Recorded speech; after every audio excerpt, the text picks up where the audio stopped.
কুড়িগ্রামের রৌমারী নৌবন্দরের রাস্তা তলিয়ে চরম ভোগান্তিতে পড়েছে মালবাহী ট্রাকের ড্রাইভার সহ ব্রহ্মপুত্র নদ পারাপারের যাত্রীবৃন্দ। রৌমারীর নৌবন্দরে গিয়ে দেখা যায় দোকানগুলো পানিতে ভাসছে, তলিয়ে গেছে ফেরি চলাচলের রাস্তাটি। এতে চিলমারির বন্দর থেকে ছেড়ে আসা ফেরি কুঞ্জলতা ও ফেরি কদমে ট্রাক মোটরসাইকেল আনা মালামাল আটকে রয়েছে ফেরিতে। ফেরি থেকে বন্দরে নামানোর রাস্তা তলিয়ে চরম ভোগান্তির সৃষ্টি হয়েছে।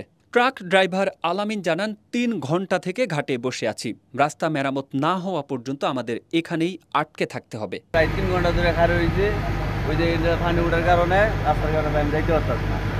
ওই জায়গায় আবার পানি ওঠার কারণে ২-৩ ঘন্টা বয়ে আসলাম, খুব সমস্যার ভিতরে আছে। ওয়ালটন এসিতে ইনস্টলেশন একদম ফ্রি।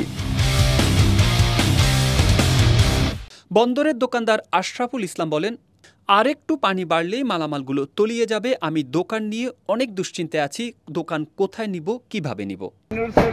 বন্ধ, দোকানে পানি উঠে গেছে, মানুষ চলাচল করে রাখতেছে না, কোনো যোগাযোগ নাই, সব বন্ধ।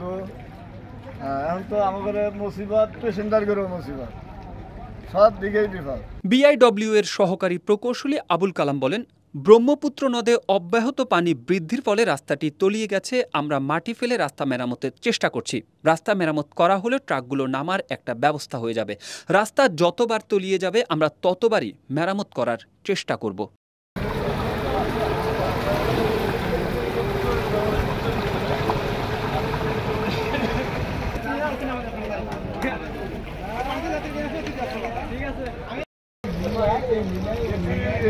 খারাইছে খারাপ ড্রপ কথা হতো যে খারাই থাক খারাপ ওই যে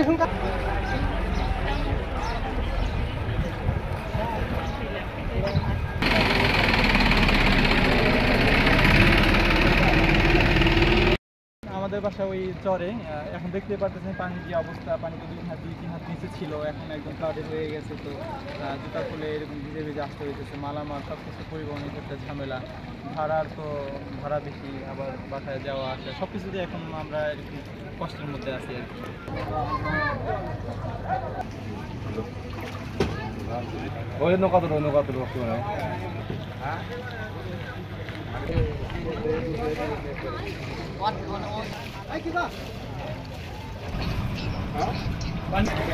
ফুটেজ মোটর সাইকেলে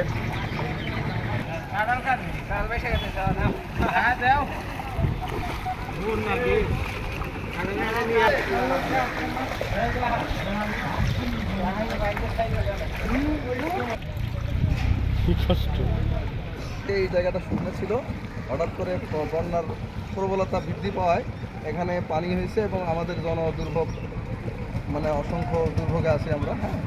এই জন্য যথারীতি ব্যবস্থা নেওয়ার জন্য বিনীত অনুরোধ জানাচ্ছি।